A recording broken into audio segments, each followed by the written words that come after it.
오늘 주신 하나님 말씀입니다. 사도행전 10장 1절부터 16절입니다. 사도행전 10장 1절부터 16절입니다. 가이사랴에 고넬료라 하는 사람이 있으니 이달리아 부대라 하는 군대의 백부장이라. 그가 경건하여 온 집안과 더불어 하나님을 경외하며 백성을 많이 구제하고 하나님께 항상 기도하더니 하루는 제9시쯤 되어 환상 중에 밝히 보매 하나님의 사자가 들어와 이르되 고넬료야 하니 고넬료가 주목하여 보고 두려워 이르되 주여 무슨 일이니까? 천사가 이르되 내 기도와 구제가 하나님 앞에 상달되어 기억하신 바가 되었으니 내가 지금 사람들을 요바에 보내어 베드로라 하는 시몬을 청하라. 그는 무드장이 시몬의 집에 유숙하니 그 집은 해변에 있다 하더라. 마침 말하던 천사가 떠나매 고넬료가 집안 하인 둘과 부하 가운데 경건한 사람 하나를 불러 일을 다 이루고 요바로 보내니라. 이튿날 그들이 길을 가다가 그 성에 가까이 갔을 때 그때 베드로가 기도하려고 지붕에 올라가니 그 시각은 제6시더라. 그가 시장하여 먹고자 하매 사람들이 준비할 때 황홀한 중에 하늘이 열리며 한 그릇이 내려오는 것을 보니 큰 보자기 같고 길을 메어 땅에 들이웠더라. 그 안에는 땅에 있는 각종 네 발 가진 짐승과 기는 것과 공중에 나는 것들이 있더라. 또 소리가 있으되 베드로야 일어나 잡아먹으라 하거늘 베드로가 이르되 주여 그럴 수 없나이다. 속되고 깨끗하지 아니한 것을 내가 결코 먹지 아니하였나이다 한데 또 두 번째 소리가 있으되 하나님께서 깨끗하게 하신 것을 내가 속되다 하지 말라 하더라. 이런 일이 3번 있은 후 그 그릇이 곧 하늘로 올려져 가니라. 아멘. 오늘 성경에 보면은 우리는 앞서 제자와 그리고 한 사람을 치유하는 사건을 보았죠. 오늘 본문에 보면 무드장이 시몬의 집에 머물고 있는 베드로의 사건에 연이어지는 오늘 내용입니다. 여러분 오늘 본문에 보면은 여기에 가이사라라는 지역이 나오죠. 가이사라라는 이 지역, 오늘 성경 속에 나타나는 이 가이사라는 로마의 총독부가 자리하고 있는 자리예요. 이 가이사라라는 곳에는 대부분의 사람들이 헬라인이 머물고 있습니다. 한때 이스라엘의 수도였기도 했고요. 이제는 예루살렘으로 옮겼지만 바로 이곳입니다. 이곳에 누가 거하냐면 천부장이 거해요. 로마의 친위대장이 실제적으로 이곳에 거하였고 또 그곳에 또 천부장 다음에 어떤 직위를 가지냐면 백부장을 갖습니다. 백부장, 그 다음에 50부장 이렇게 이야기하는데 다시 말하면 이곳에 있는 로마 총독부의 두 번째 직위, 여러분 엘리트예요. 최고로 잘 나가는 사람이에요. 그리고 식민지란 말입니다. 우리가 일본 총독부가 있을 때 그곳에 사는 한국 사람과 또 그곳에 있는 일본 정치인들, 군부들 이런 사람들이 대한민국, 다시 말하면 조선인에 대해서 어떻게 대하였는지 우리는 너무나도 잘 알고 있어요. 근데 오늘 이 권력과 이 힘을 가지고 엘리트 세력에 있으면서도 불구하고 그가 어떤 삶을 살았는지 우리는 보게 됩니다. 그는 오늘 성경에 보면 이달리아 부대의 군부대장이다, 백부장이다 이렇게 이야기하면서 2절에 이렇게 말하죠.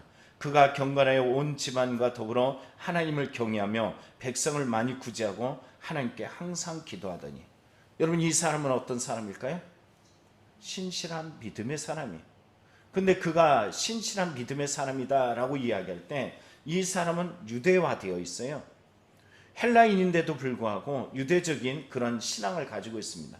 경건 그리고 온 집안과 더불어 하나님을 경외했다. 유대적으로도 신실한 그의 모습을 보게 되죠. 또한 그뿐만 아니라 하나님께 항상 기도했다라고 이야기합니다. 여러분 우리가 항상 기도할 때마다 주님의 은혜와 주님이 우리의 기도와 우리의 구제와 우리의 삶을 보시면서 그러면서 우리를 인정해 준다는 것을 확연히 드러난다면 얼마나 감사하고 기쁜 일이에요. 근데 당시 시대 때 여러분 유대인이 아니라 이 사람은 어떤 사람이라고요? 이방인이에요. 이방인. 당시 이방인에 대해서 어떤 생각을 가지고 있었을까요? 제가 우스갯소리로 이런 마음을 한번 생각해 봤습니다. 외국 사람들이 한국 사람들이 중국을 무시하는 모습을 보면서 참 놀란대요. 왜 그럴까요? 중국이 아주 거대한 나라란 말이에요. 그 나라가 어떻게 하는지 우린 잘 알고 있습니다.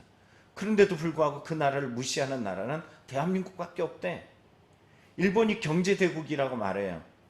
외국 사람들의 안에서 일본의 위치를 잘 알고 있습니다. 그런데 그 일본에 대해서 무시하는 나라는 전 세계에 하나밖에 없대요. 어디라 그래요? 우리나라밖에 없대요. 그런데 이거를 종교적으로 한번 바꿔보시기 바라요. 식민지 지배를 받고 있어요.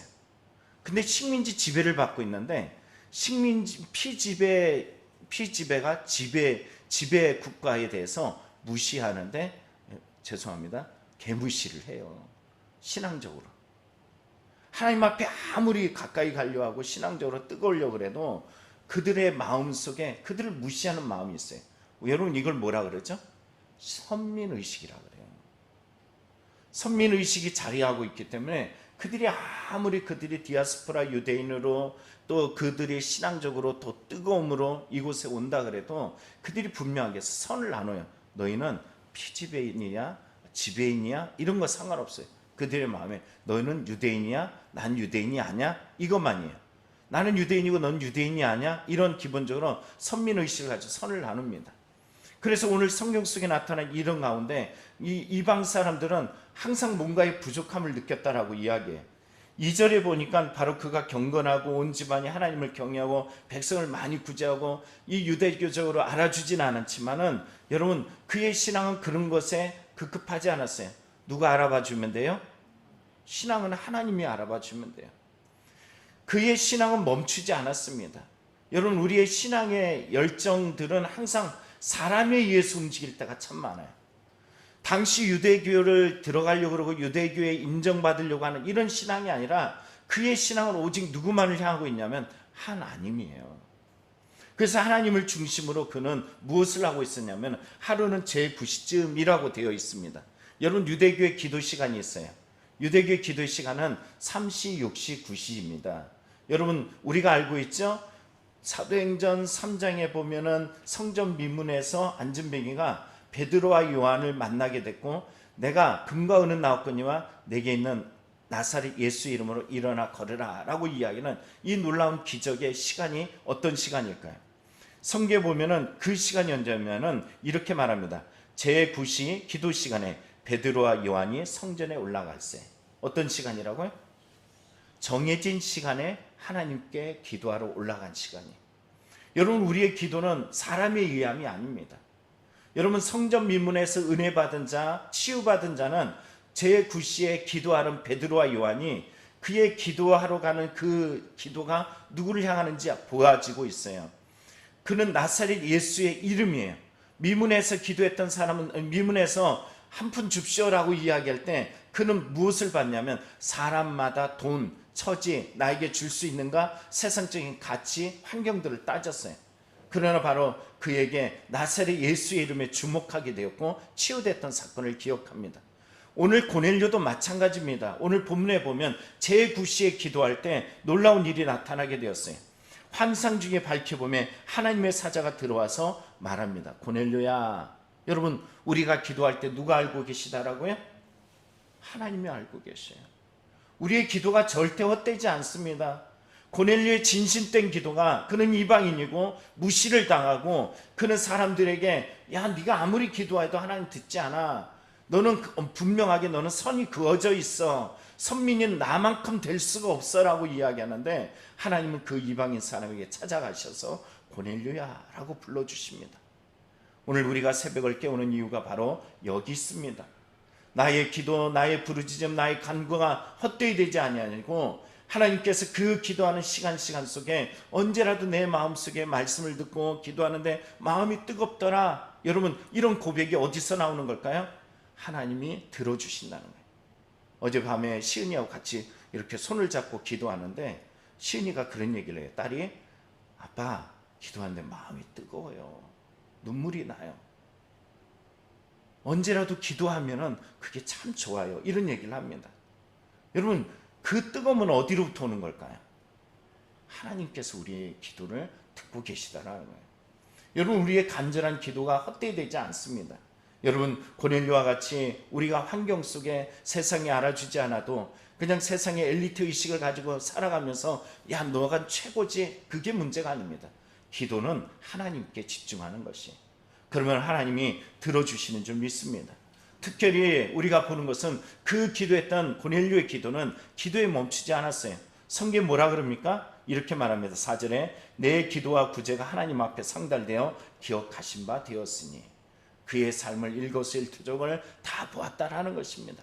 코람되어 하나님 앞에 그의 기도, 그의 행위, 그의 말, 그의 삶, 그의 내딛는 발걸음, 그의 손짓 하나하나가 다 하나님이 보시고 그를 분별하고 판단하고 하나님은 알고 계시다라는 것입니다. 그 하나님께서 이 고넬료를 구원하고자 뭐라 말씀하시냐면 5절에 이렇게 말하죠.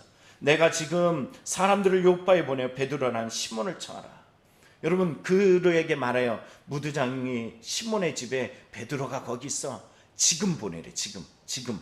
여러분 기도할 때마다 순종은 항상 지금이에요. 그렇죠? 지금 보내라고 말씀하십니다. 근데 여러분 여기에 보니까 어느 집에 6절에 베드로가 어디에 간대요? 무두장이 집. 무두장이라면 이 가죽을 다루는 직업이에요. 그럼 여러분 가죽을 다루는 직업은 어떤 일일까요?